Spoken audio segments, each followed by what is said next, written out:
Welcome to the Enlighten podcast, where I am going to take you into a deep exploration of what it means to exist in this current reality.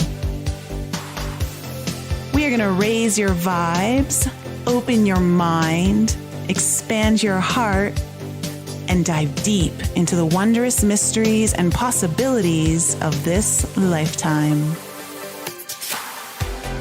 There's been a spiritual catalyst that has set in motion the awakening process of many across the globe to return to the knowingness of self and unite what has been separated. Together, we're going to bring light into that darkness. We're going to remember the joy of living. But most of all, we're going to turn up the volume of our own eternal power and do the thing we're here to do.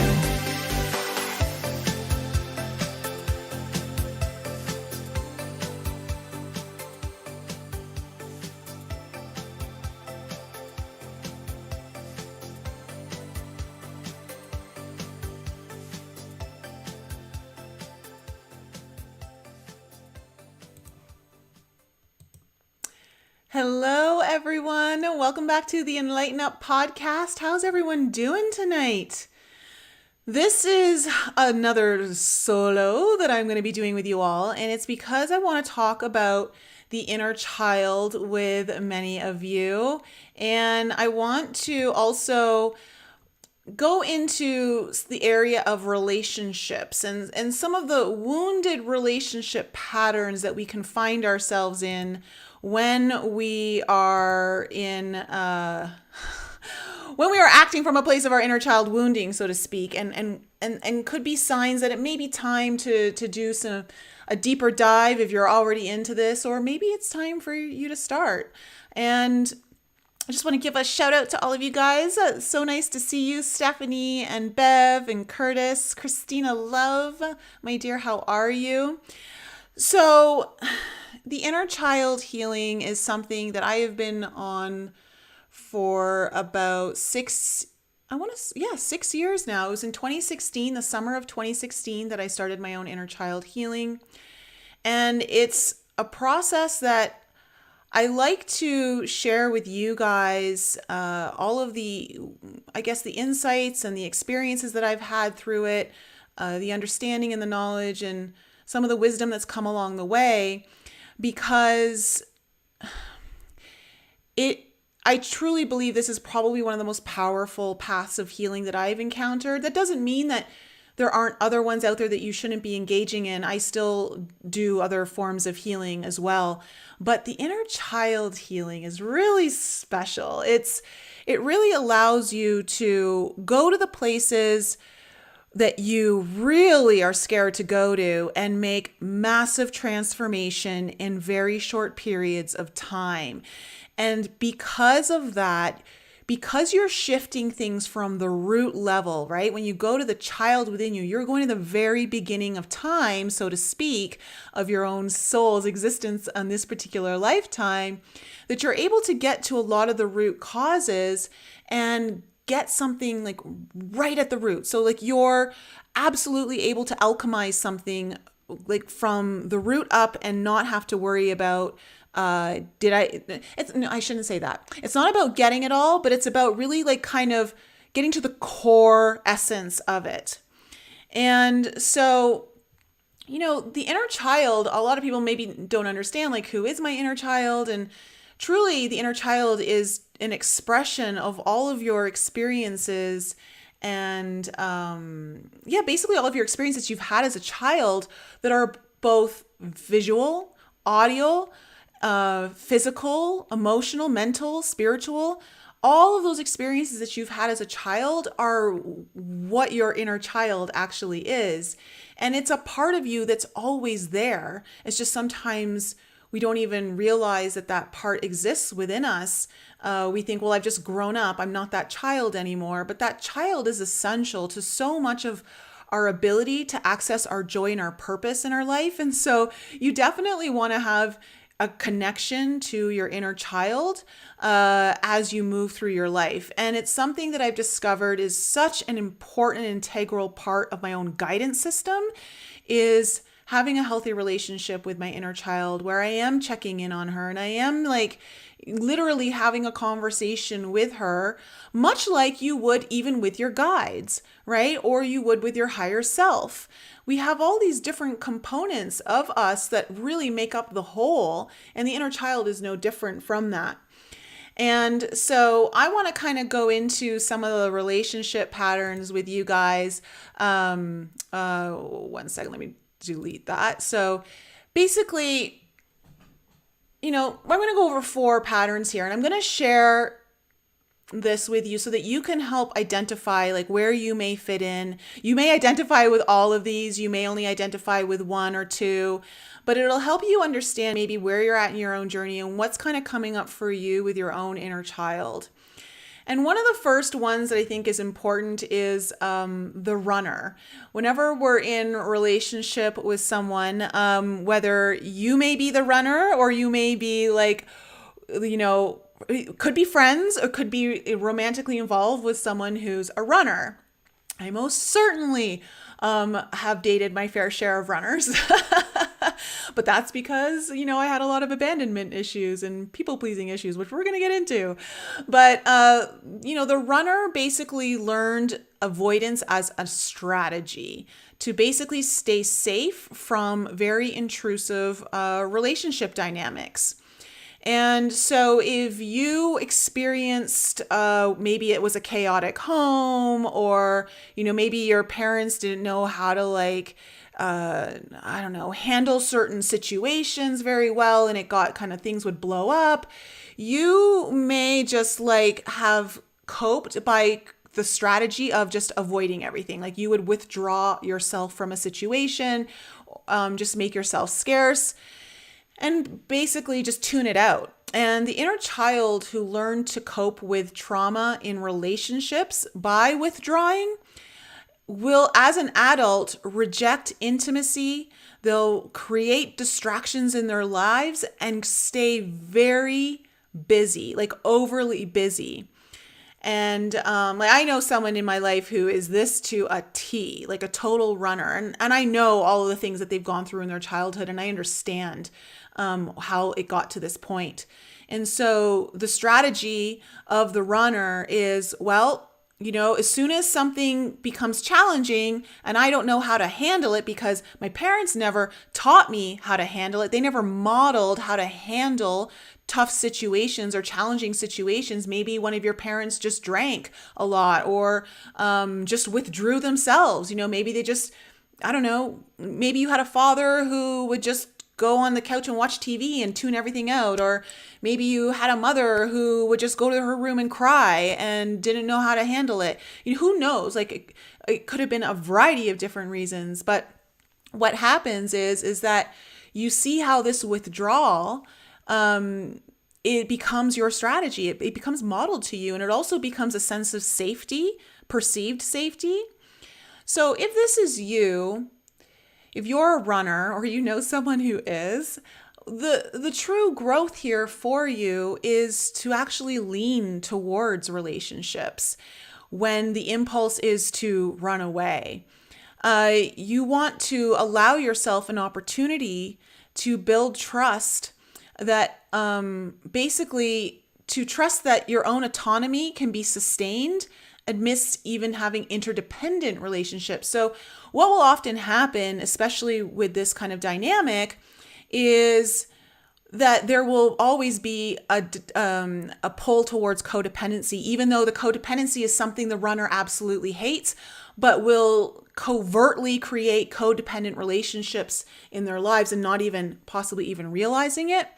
And it's basically because they don't know how to trust that their own autonomy can actually be maintained through interdependence, and that there can be safety in a relationship by facing the challenges as each individual can communicate it and work out the problem together. So the runner never saw how the problems were worked out together by perhaps in a household where there might be a situation again that would blow up, or there'd be an instant and it was just pure chaos.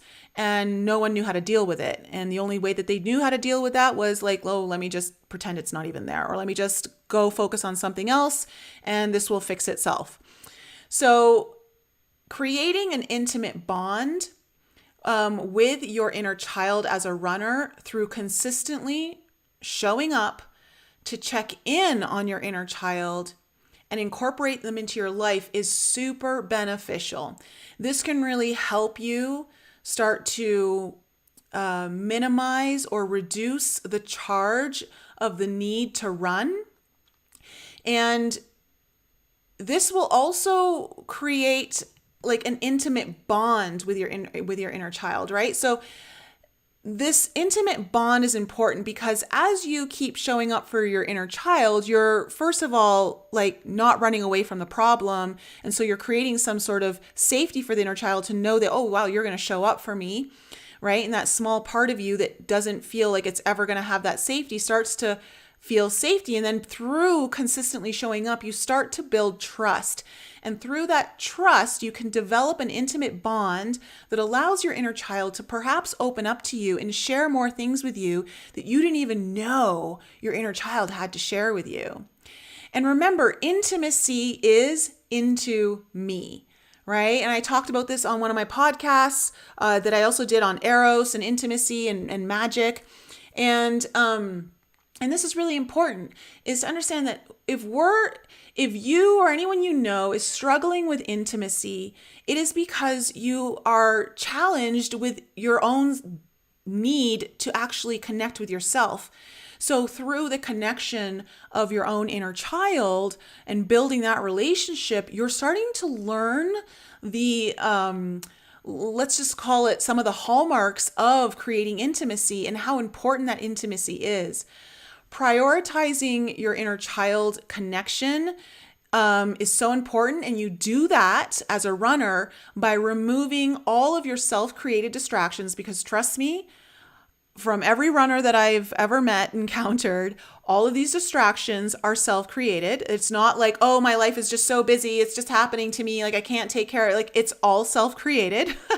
There are ways to manage that. And you need to manage them so that you're purposely not preventing the connection with yourself, okay? And ultimately your own inner child. And it's so important to do that. So really, just as if the runner stops running from their own intimacy with self, that can help to strengthen the core relationship with the inner child, which will then start to allow the runner to begin to change the way they perceive any sort of challenge in any kind of relationship. It could be friendship, and be okay to actually stick around and work it through. So how's everyone doing with this? Oh, Killarney Star, you're a runner. You make sure no one leaves you. Oh, because your mother died unexpectedly, see, when you were 7. Okay, see, and this is what can happen. And this is where like some of the people that I know have had similar instances, or there have been attempted suicide that they witnessed. And this absolutely would create a runner persona, where you just cannot handle that challenge. And so totally understandable. And this is why it's so important to go back to the inner child. And one of the things that I've been working with some of you this week in your inner child healing sessions one-on-one is been working with the time travel component of going back to that moment in time where the trauma happened and changing the narrative.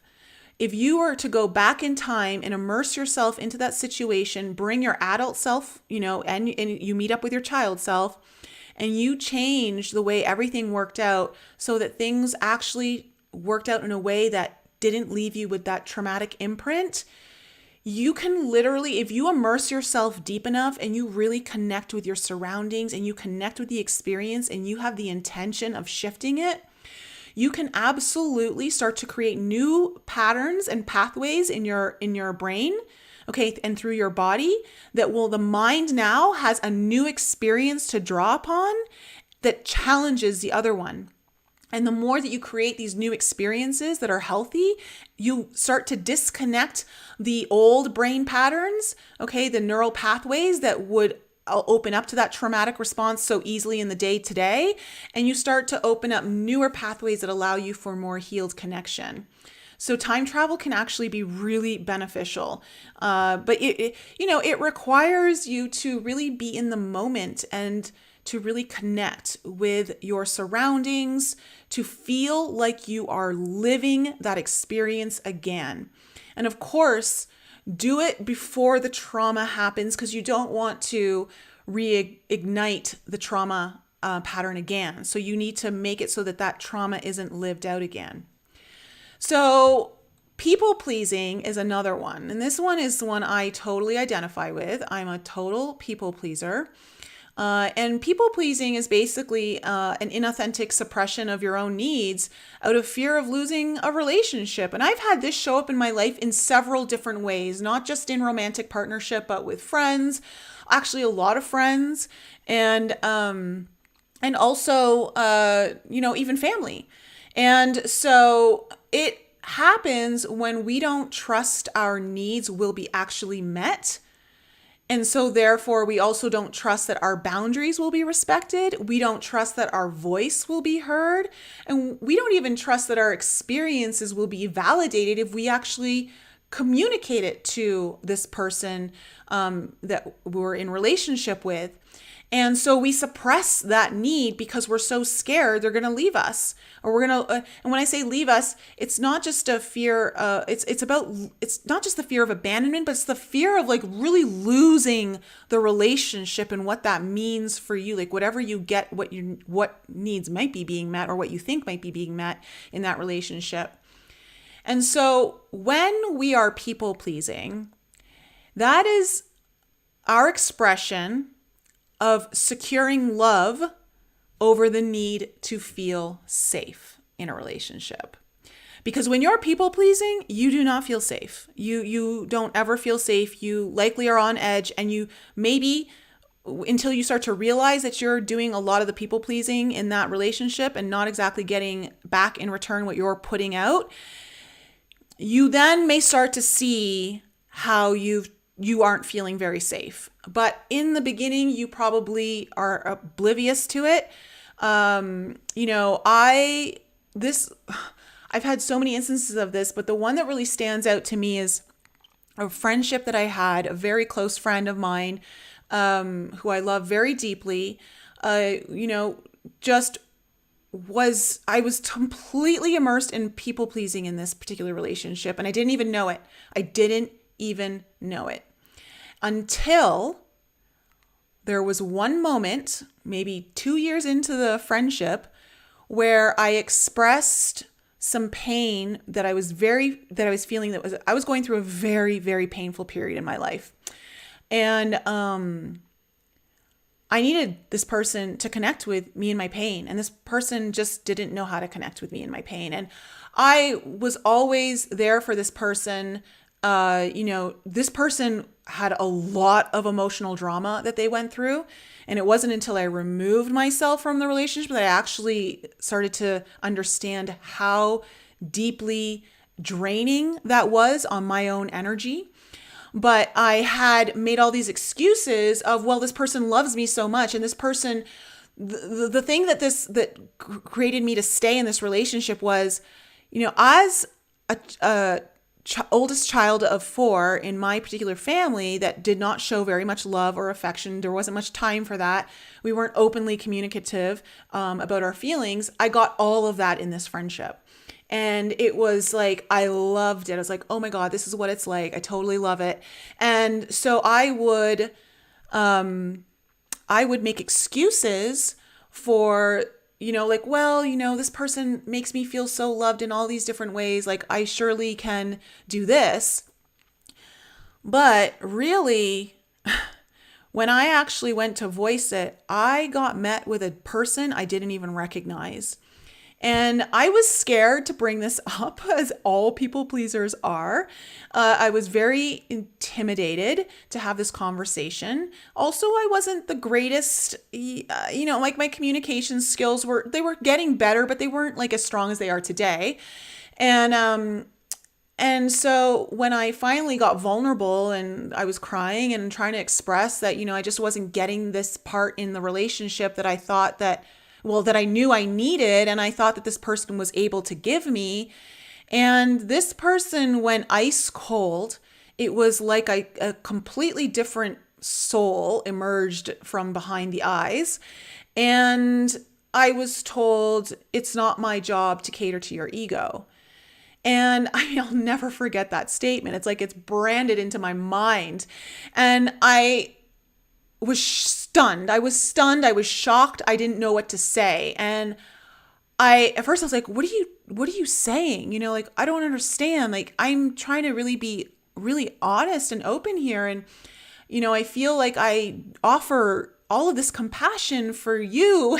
Like, oh my gosh, there was so much compassion. And, I just wasn't getting any of it in this moment.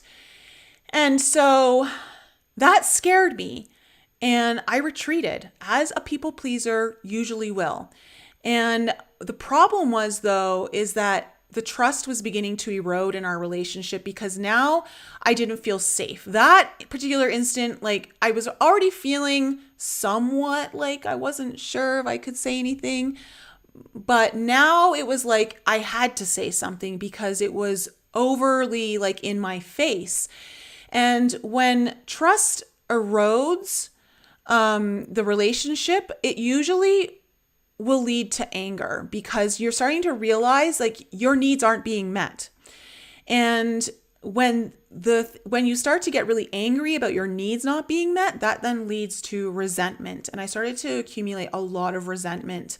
And the resentment started to build over the next year or so, which is when I finally ended the relationship, because another instant came up, the second time, where I finally like voiced my concerns about the relationship, and was again met with, somehow got turned around like I was the bad person. And this is what can happen when you're a people pleaser, because so many people are used to you just taking the brunt of things and you just laying over and like, well, don't worry about it, I'll deal with it. Like, like it's okay. You make all these excuses. And so this happened again.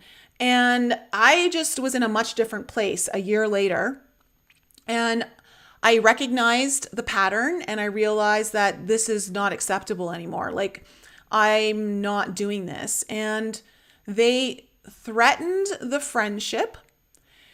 Although I knew they didn't mean it, they did threaten it. And that was the last straw, because to me, anyone who's in a healthy relationship, when you start, and this is the beautiful thing about the inner child healing, is that you do start to form really healthy relationships with people in your life.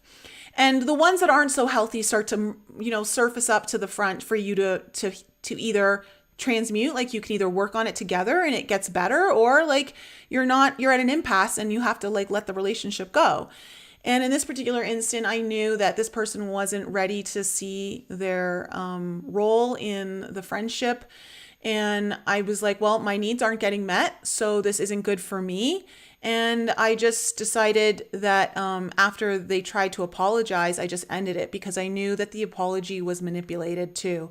And so it was like a really big lesson for me in understanding how deep my people-pleasing wounds were. And truly, to bring it all back to me, is the resentment that I was feeling towards her was truly just a reflection of my own resentment towards myself for not allowing my own needs to be important, for not allowing my own needs to be met, and to continuously meet other people's needs as my needs were not being met. And so this is where boundaries become essential. But here's the thing, and this is why I created that Inner Child online course, because there are some basic needs that we all have that resonate within each chakra center. And then there are needs that will bloom beyond those basic needs in each center as well, and they'll kind of crisscross and intermingle and all that. And it becomes a very deeply entangled journey of understanding the healing of your own inner child, which is why it's so important to start with the first basic need, which is the root chakra. And that is basically is to have safety and security. And so with people pleasing, one of the things that I needed to do was, okay, I knew I needed to meet my needs. I needed to have my needs met, but I'm like, well, what are my needs? And I started to realize, like, I want to feel safe and secure in my friendships, that I can actually express something to someone that I'm not happy about, and we can actually have an adult conversation about it and not make it turn into a victim perpetrator type of experience. And that we can maybe work through it together and move on and actually maybe strengthen the relationship. I would want to do the same for my friend. And so having safety and security was an important need. But here's the thing, is that I started to realize that as I started to go into more of the inner child sexual abuse that I had, that kind of healing, I started to realize how important safety and security was to me, and how unimportant I actually made the need as a child because I didn't have it. And there are two ways that you will recognize root chakra safety security issues. Is if you have an issue with safety and security, you will deal with it in two ways. One way is that you will likely make it a non-issue. So you realizing that there's no safety and security around, like whatever, you may have one experience, or there may be like a pattern of experiences happening that are showing you your environment, your relationships are not safe and secure, you're not safe and secure. And so if you're very empathic and you feel a lot, and particularly you're not comfortable in your own body, you will want to be outside your body. And so you make safety a non-issue. And this is a coping mechanism so that you don't actually feel like your needs aren't being met. You pretend that need isn't even a need. Make sense? On the flip side, you could be someone who maybe doesn't feel things so empathic, like you're still empathic, but you don't feel things that deeply, where you might make safety and security a hyper issue, where like you won't do anything without like checking all these things, making sure all these things are met, and it's over the top, like needing safety security. And so those are the two kind of ways that we can experience this. And those are some of the core issues that need to be dealt with in the root chakra before any of this stuff can really be dealt with. And so understanding how our needs are not met in different energy centers and how deeply they go and what the basic needs are and then what you need to deal with is so important to really getting a deeper understanding of how to reconnect with your inner child and heal the shadows of your own innocence. So the inner child, like you as an inner child, if you are a people pleaser, you likely met everyone else's needs to either keep the peace or to secure love. So this is going to be something for you guys to think about, for any of you people pleasers out there, is how often are you trying to keep peace, or how often are you trying to secure love and putting your own need for security and safety and having those needs met aside? Your growth edge is found by working with your inner child to validate their experiences as whatever it is they felt.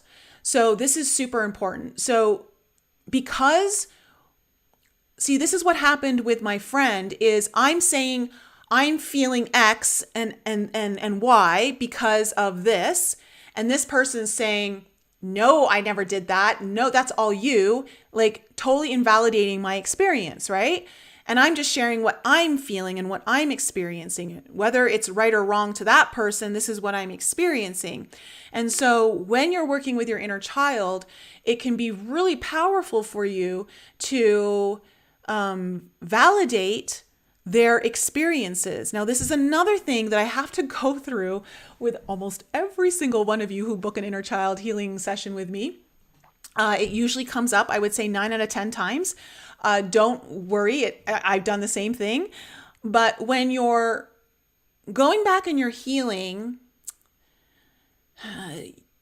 you will have a tendency to invalidate your experience without even realizing you're invalidating it by saying, but my mom is a really good person, or my dad, I know he loves me and he was just doing the best he knew how. And we will try to buffer the blow against our own parents' role in our experience, which will totally invalidate the inner child and will continue to make the inner child feel like I'm not being seen, I'm not being heard.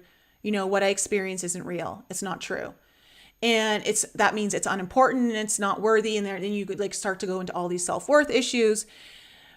It's so important to understand that you as the adult who can understand that your mom and your dad were likely doing the best that they knew how. Okay, there are some rare circumstances here. I don't want to say that there aren't some pretty shitty parents out there. But for the most part, parents are doing the best that they know how, given their own circumstances, given the fact that they never went through their own inner child healing, right? But that does not diminish your experience as the child. And you've got to make sure, you've got to be able to catch yourself when you're doing that to stop. Because it's not about demonizing your parents, okay? That's not what the inner child work is about. It's about connecting with the experience that you had as a child, that inner child needs a voice. It needs to be heard. It needs to be expressed. And it needs to know that it can't say anything bad or wrong to make you run away again and abandon it for all the years and decades that it's been abandoned. And so that is another really important part to the inner child healing, which will really benefit any of you who are people pleasers, but just in general, any kind of inner child work, is make sure that you validate your inner child's experience and you don't try to buffer it with, well, I know my mom, she was a single mom and she was working 3 jobs and she was doing the best she could. And she could only, it's okay. That is totally fine and totally understandable as the adult, but as the child who needed mom around more and didn't understand, that all those different things that were happening, you've just got to be able to tend to that child. If you think about it, if you have your own child or you have a child in front of you, whether there may be a niece or a nephew or a friend's child, and they're I don't know, 3, 4, 5 years old, and they're upset and they're crying and they're telling you something that they're upset about, you're not going to minimize it by telling them oh, it's okay. It's not that big of a deal. You can say, your mom didn't mean it, if maybe the child feels yelled at or something, but you can say tell me about your feelings. Why are you so upset? This is how we build healthy communication, is that we learn to validate everyone else's experiences and allow for the true expression to be heard. Even if we may have seen it in a different way, it doesn't matter. It's how that person experienced it. And when that person starts to feel safe enough to communicate what they're experiencing without feeling like they're going to be made to feel small or stupid or worse, be rejected, then it starts to open up a whole new dynamic of self-exploration for you and your own inner child, and then also within the relationships that you have right now. So let them know that their needs are important. As a people pleaser, you definitely want to work with your inner child to let them know that their needs are important. You want to discover those needs, okay? You're going to need to know what those needs are and start meeting them. And that's, again, why I put that whole course together, so that you can go through it at your own pace and understand what are all the different needs, because it can become very overwhelming when you try to do this on your own and there's not a lot of structure on what to do. So let them know that their needs are important, and really allow yourself to discover what those needs are and start meeting them, not just for your own inner child, but in your own life for you.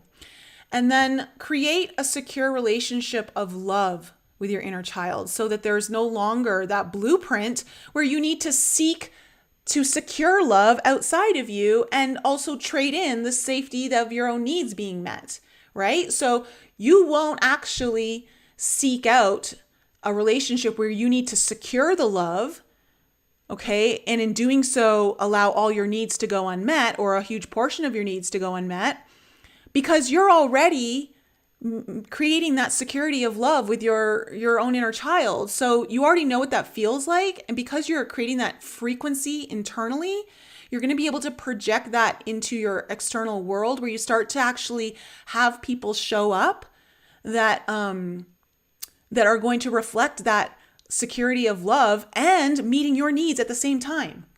An amazing concept. It's like, as a people pleaser, you wonder if that's even possible. Trust me, I've been there. So that's really, really important.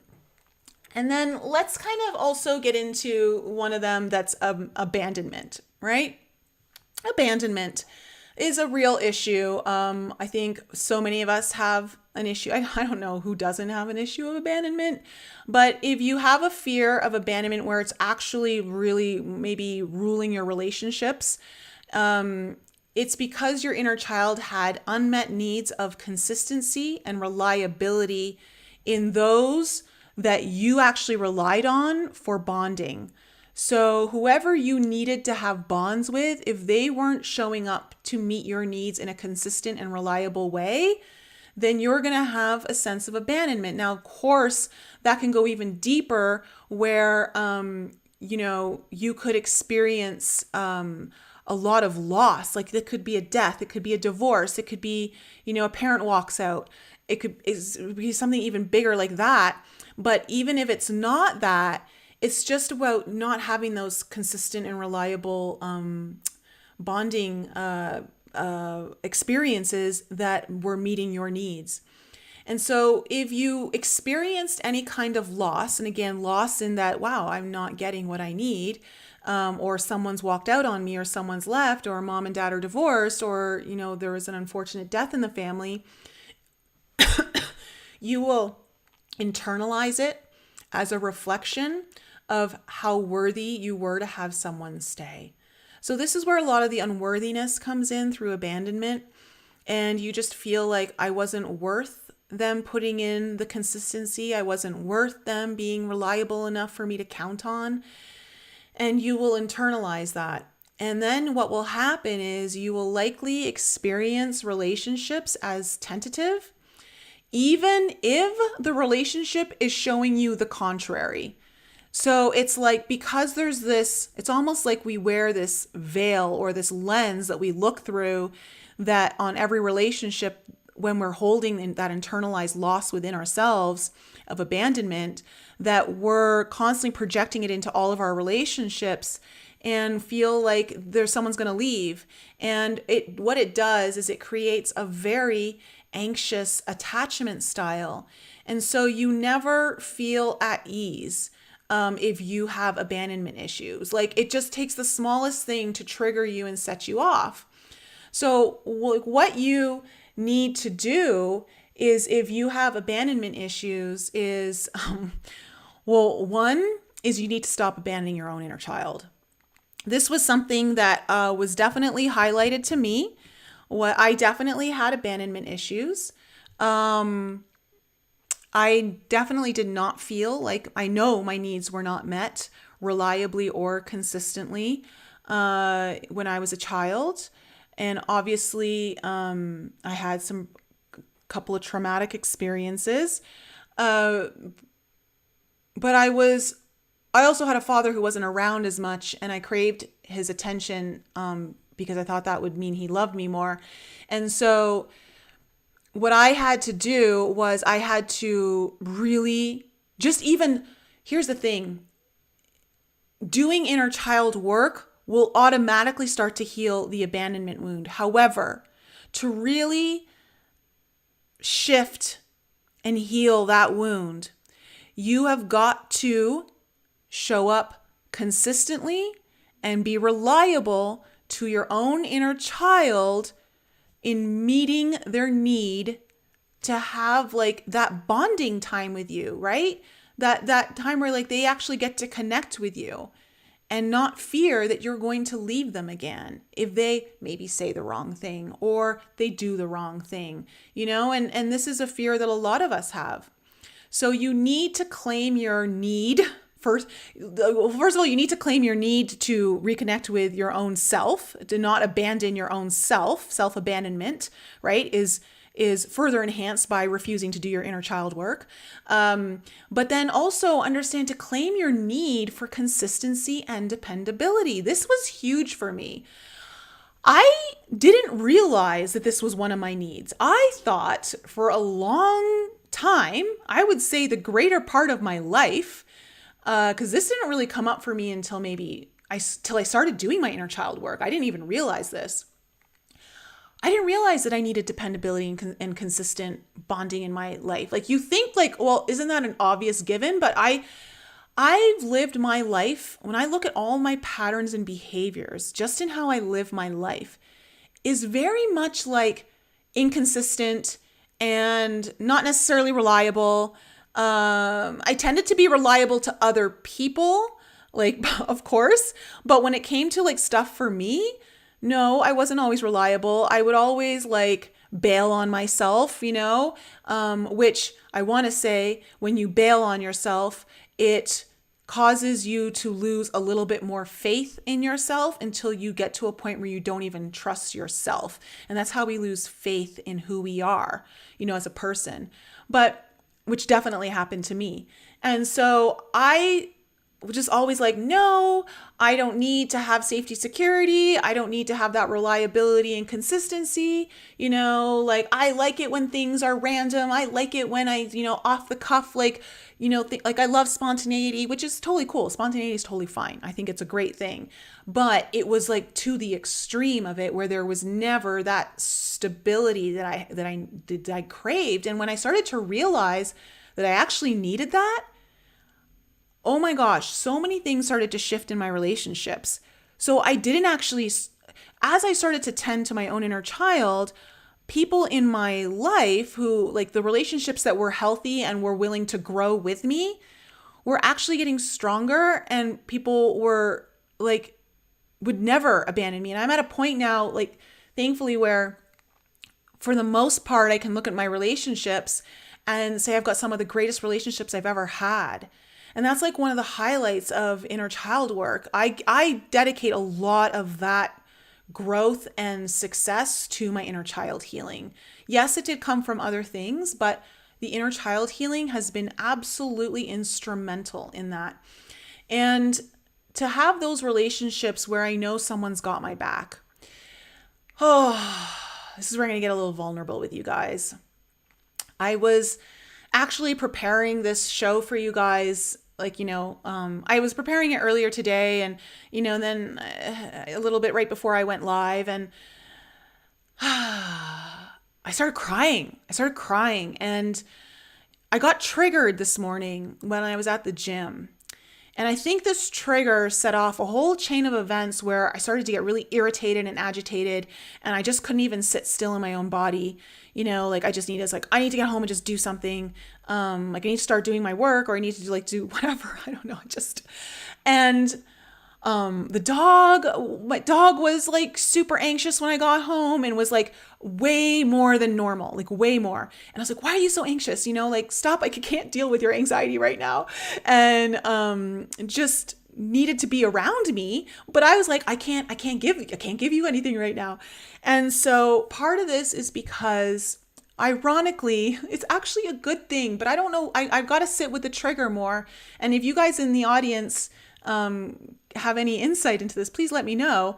But, I started to cry. I was on like those hydro massage beds, like that, have warm water underneath them, and like they have leather over top. And it was after my workout, and I was doing that, and which is something I've been doing to meet more of my needs, to take care of myself.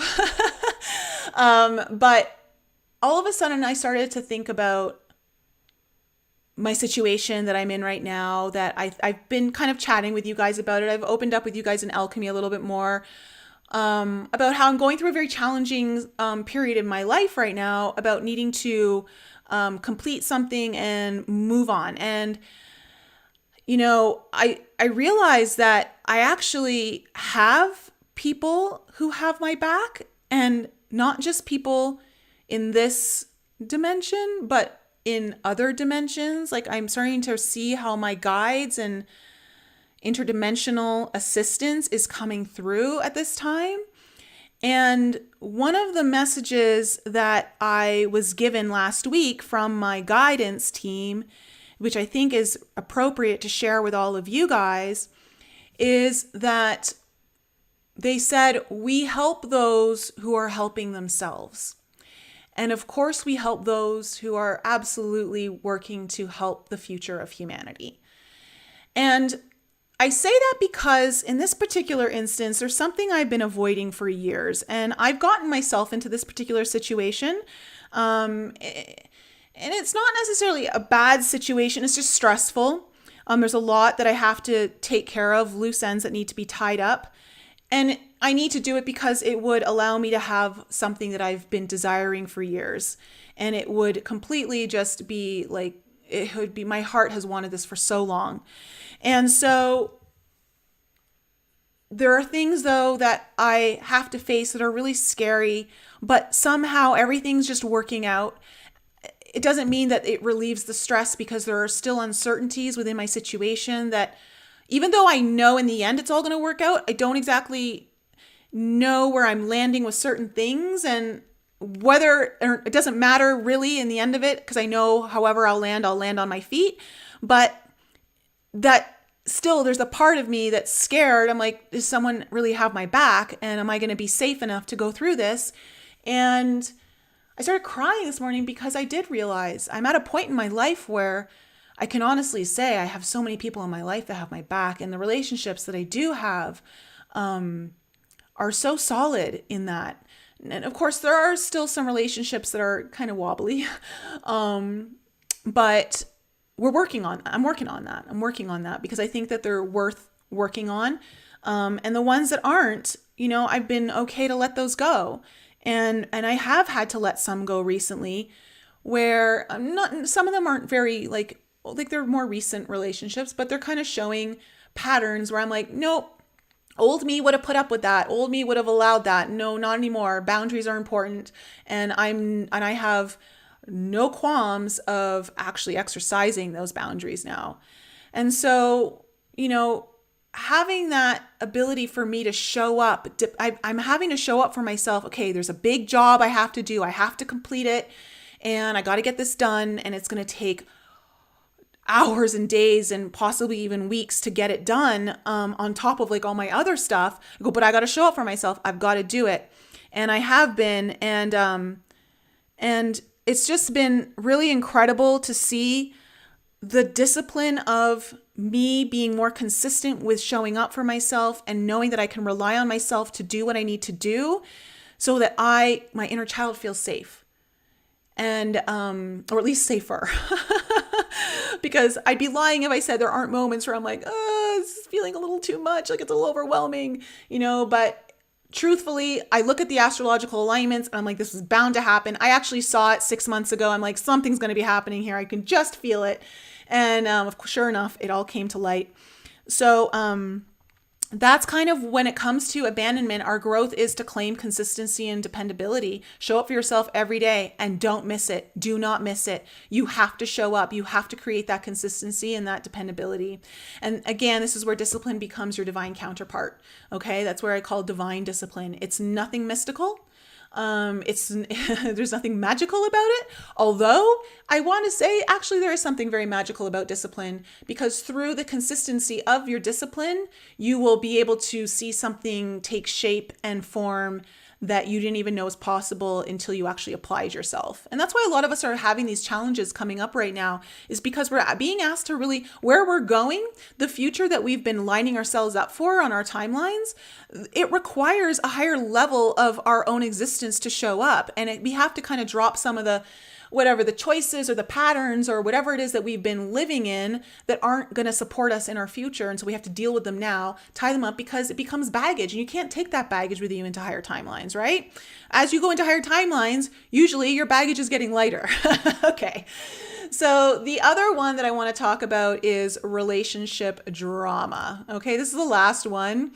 Oh, relationship drama. I don't know if any of you have found yourself in dramatic relationships. I know I have. But, when you're finding yourself in that situation, more often than not, it stems from some measure of self-abandonment. Okay, this is where, you see how everything kind of intertwines and interweaves. This is why the inner child work can get really, I don't want to say messy, but very tangled up. Okay, it can become very entangled and you're not really sure where to go. And again, this is why, I highly suggest for any of you who are really looking for a step-by-step process to kind of hold your hand through it and understand exactly how you need to understand what your needs are and met. My online inner child healing course that I've left in the description below and in the show notes is there for you. And I've created it so that you guys can pay in 2 installments because I know that it's an investment, but it's an investment into your future relationship with all aspects of your life, okay? Not just your inner child and you, not just your friendships, not just your partner, your parents, your brothers, your sisters, your coworkers, but how you engage life in general, how you start to align more with your purpose, how you start to reconnect with the joy. Inner child work is not just about the shadows. It is also about the joy and the excitement. I want to say that. And so when it comes to relationship drama, you likely learned to stifle your own authentic needs through what was modeled growing up, right? What you saw. So whoever you experienced yourself as in relationship to others is what becomes your I am imprint. Okay? So your I am imprint is what develops from your relationship with other people and how you experienced yourself in relationship to those other people. And if you internalize disempowering beliefs, they will continue to play out in drama if you stay unconscious to them. So again, relationship drama is a result of self-abandonment and projection of blame. This is where the victimhood comes in. This is why, unfortunately, if you find yourself in relationship drama, there is an element of you that's still got that victim frequency. I've had it. I've had relationship dramas, recently. Don't feel bad if you're relating to this. What happens is through the healing journey is that we just start to minimize the charge and we start to lessen it and we start to heal it. It doesn't all just heal overnight. But we start to really, it's like you gently start removing it from your field.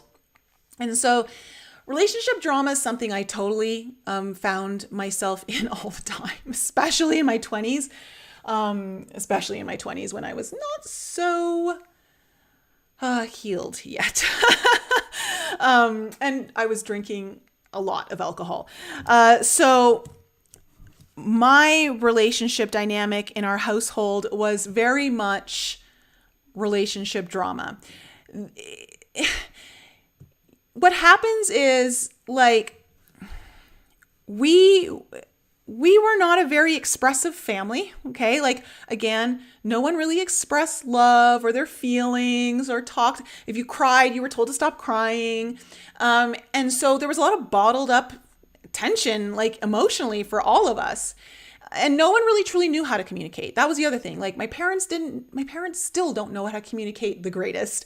They're better now, but even sometimes and I love them dearly, they're so precious. But when I go home, I sometimes watch them communicate with one another and I'm like, gosh, your inner child and your inner child are just going at it right now. And it's so wild to witness as an observer who's not involved in it.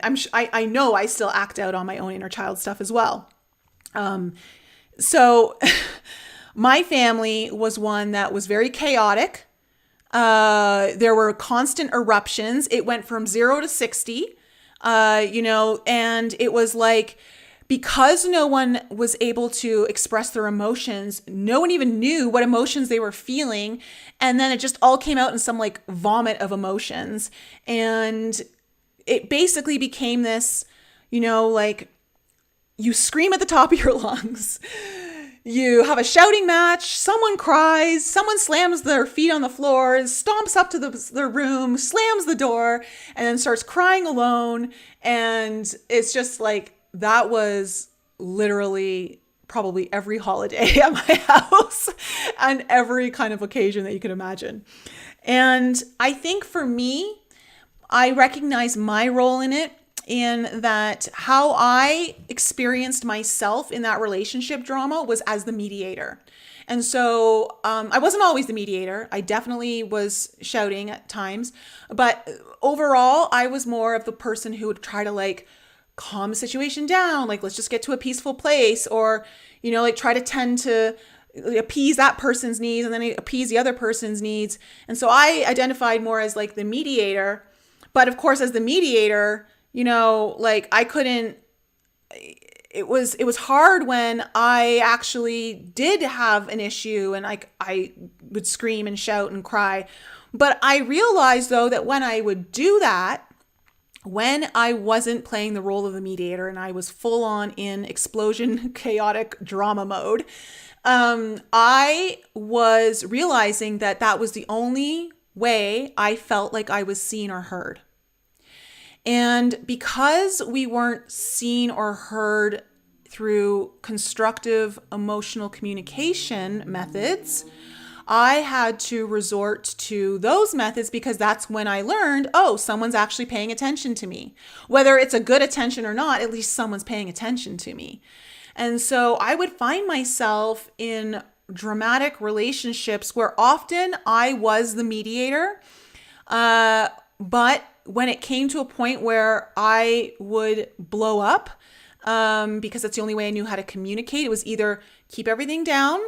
No one needs to know about your needs. You don't matter, until like obviously the resentment grows so deeply that you just explode on someone, and probably at the most, like at the smallest thing, because now your fuse has been completely lit. And so I had to recognize that one, I was also creating this victim mentality of like, oh, poor me, right? Well, no, not poor me. I didn't express myself when I should have.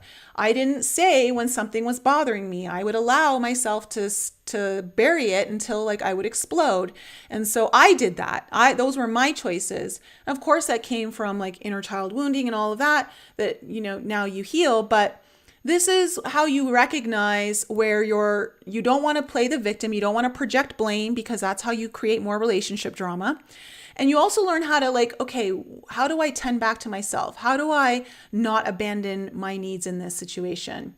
And so it's important for you when you're doing your inner child work around any kind of relationship drama is to understand what kind of disempowering beliefs you may have internalized when you were growing up. What was modeled to you in relationship, like how were relationships communicated, or how did they end up? Was it even keel, or was it like 0 to 60 like mine? And some of you may have experienced relationships where there was nothing, like it almost felt dead. I think that's also a big possibility. So find out what the disempowering beliefs are that you've internalized, and also it's important to understand what are my authentic needs. And how can I tend to them now? And again, this brings me back to why it's so important to know what your needs are. If you don't know what your needs are, you can't tend to your inner child in the way that he or she needs you to tend to them. And you'll never be able to actually receive those needs being met in real life because you don't even know what they are. So you can't even, this is the other thing, you can't even draw proper boundaries if you don't even know what your needs are. So for instance, communication, I have learned, has become one of my number one deal-breaking needs. So if I'm in relationship with anyone, any kind of relationship, doesn't matter. Family, friends, lover, doesn't matter. Communication is absolutely essential, okay? It is one of my deal-breaker needs. Like if it's not being met, deal breaker, no go. This relationship does not move forward. So either we find a way to make the communication happen, and if it's not, then peace out. And that is like something that has become really empowering for me. And this is actually something I've only developed over the last year of really understanding that this is one of my like non-negotiables. a non-negotiable need. Like there is no negotiation around it. Either it's met or like I'm out. And it's because I know how important it is for me. And it's because I understand how important communication is. And of course, we also all understand communication is like the hallmark of any successful relationship. However, for me, like I almost feel like communication is more important than love. Like I can honestly say that. Like it's like the number one thing for me. So when you can like isolate what your number one need is, it can really change the game for your relationships and how you heal through them or let some go and welcome new ones in that are really supportive of that.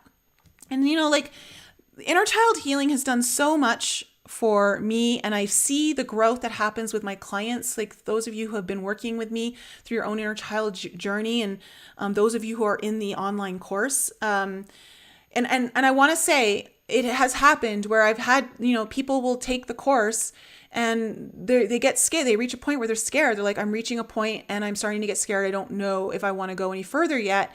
And that's when like it's time to book a session one-on-one, because you need someone to hold your hand, and your inner child actually wants you like to have someone who can take both of you through like this, a scary part.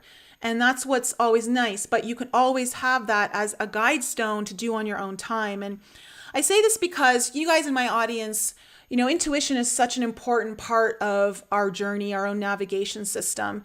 And I can see in the world that intuition is becoming a much more accepted sense and much more important part of our decision making. You can see it being talked about in mainstream more often. I'm seeing people who have like massive followings and are big business people that are like talk about how their intuition is like their number one guide stone. And so I love seeing that. And so for me, one of the things that I've realized is that my intuition really got stronger the more I worked with my own inner child.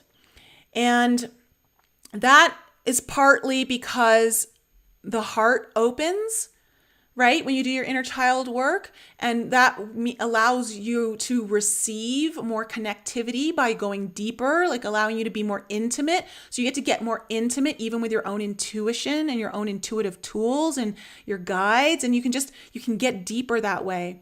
You know, my inner child is who introduced me to my own Akashic records. She brought me into them for the first time. She literally unlocked the door for me and took me in there. And so, you know, the inner child is, he or she will become one of your most valued guides on your journey, but also will unlock so much potential and wisdom for you if you allow them to. You know, that's why they say with kids, they say the darndest things. Is sometimes a kid will say something, you're just like flabbergasted, like, what old soul are you that just came out of your mouth?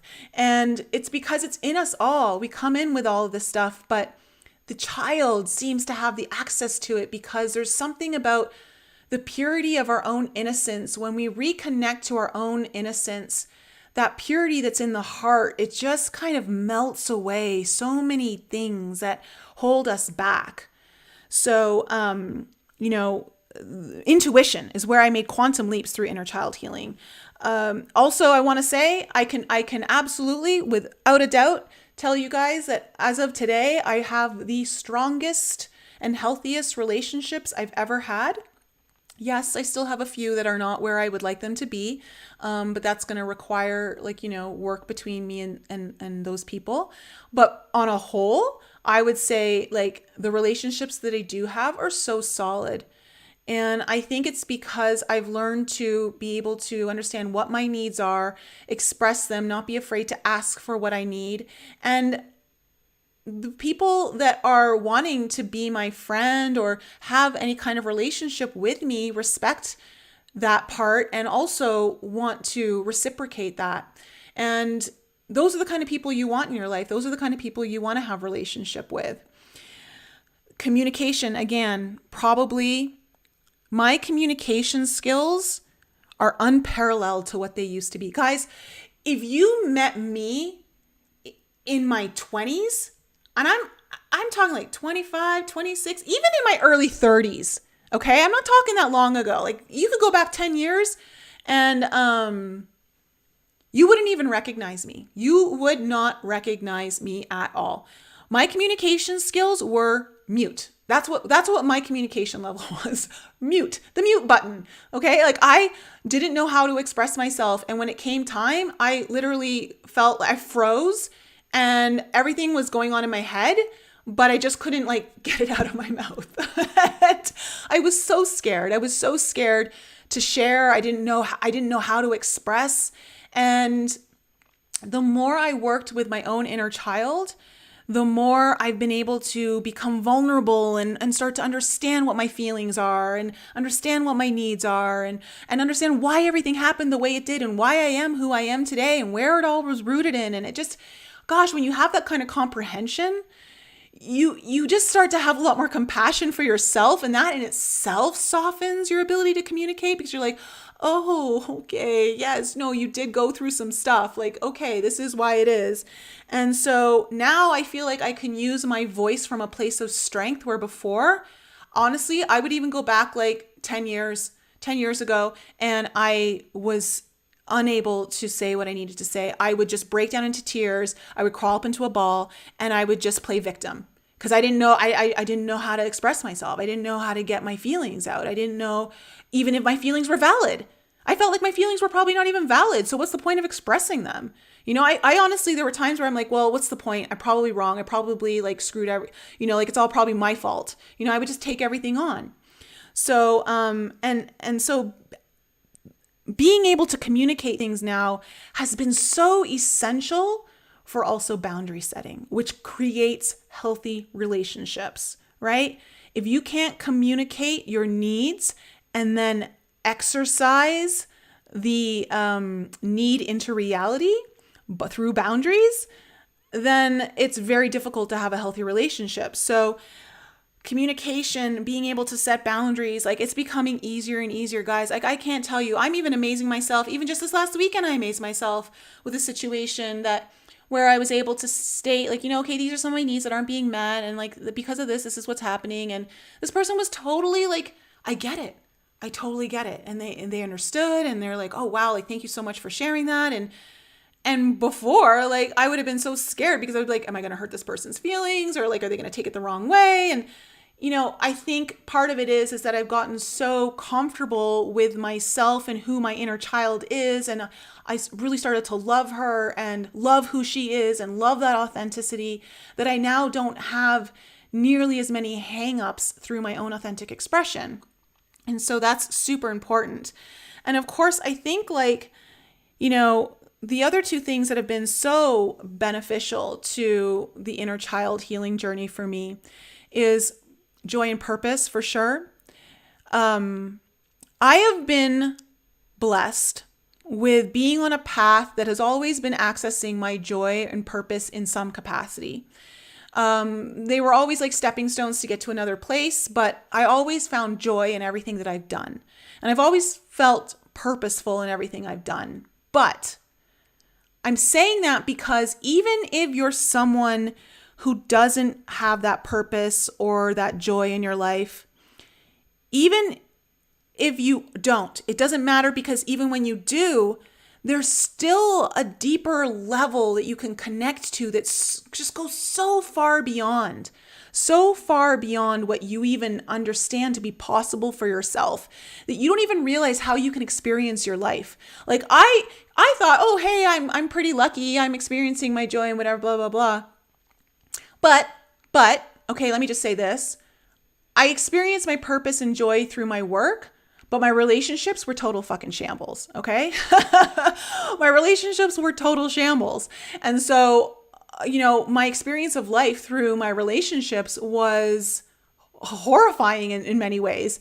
And so now I've been able to find the joy and the purpose in my relationships and what I'm bringing to the table and what the counterpart in that relationship is bringing to the table.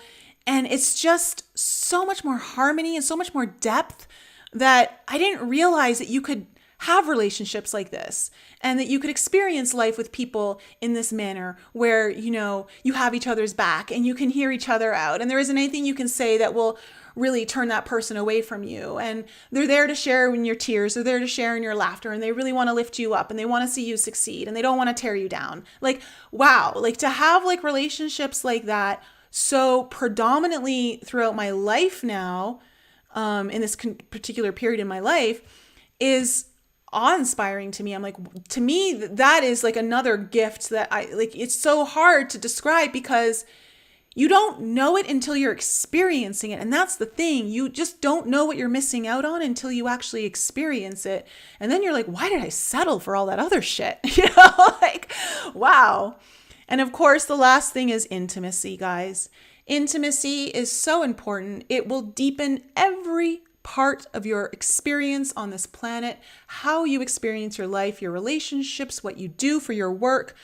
The intimate bond that you can create with your inner child is through the depth of you going into yourself, right? Going into as far deep down inside that you can within yourself to understand who you are and to understand all the facets, the good and the bad, and still embrace it all and love it all and be okay with it in acceptance. There's something really beautiful about creating intimacy in this life. You could be having a really intimate experience in nature, where like it could just be you in the trees, or it could be you and like a bird, or like maybe like an animal crosses your path, or just in general, like just the environment. You can really connect in such an intimate way that you really feel your connectivity is infinite and ever like permeating through all aspects around you.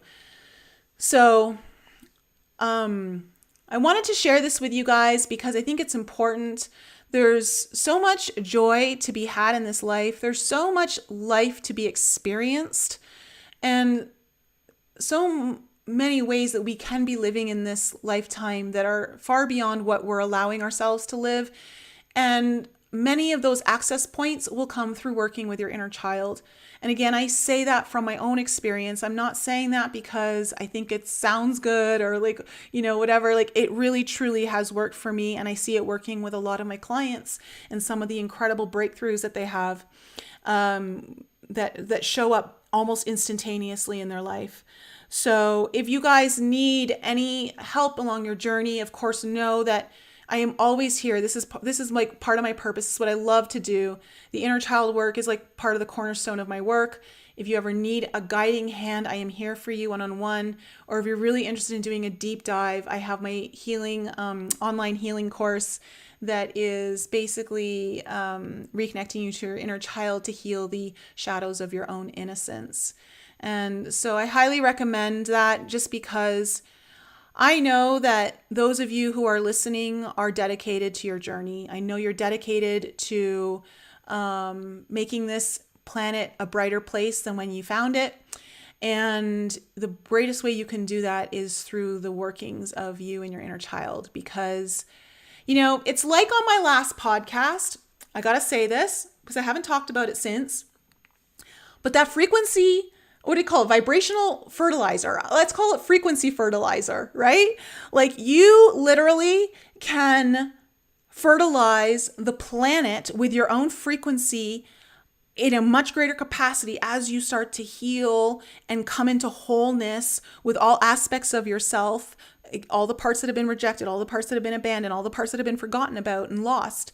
When you start to pull all those parts back into you, you become like this top grade, high level frequency fertilizer for planet Earth. Okay. And you can literally just shift people's moods, shift their experience from just them like walking near you. Okay. Or having like a short conversation with you. And so allow yourself to become the most potent frequency fertilizer for this planet that does not need to be shipped in from Russia. You yourself, you can literally like probably, I'll bet, what, this is just, yes, okay, fertilizer in general is an awesome thing for sure. But, if you were to do your healing and energy work or meditation on grass in a specific spot every day, I guarantee you, you would start to see greener blades of grass around you, possibly flowers pop up. You would start to see more life in that area. So maybe that's something that all of us can maybe try, and we can kind of report back, because that will be an actual physical manifestation for all of us to understand how important our own frequency is, and how we can literally change through shifting our own work and working with our own vibration, our own healing and everything, to shift the world around us. It's pretty amazing. All right, guys. So I love you all. I'm going to close it out here, and have a wonderful evening. I'll be back with you guys soon. And thank you so much to my mods for being in the chat tonight. And thank you to the audience. I love you guys. And I'll see you guys next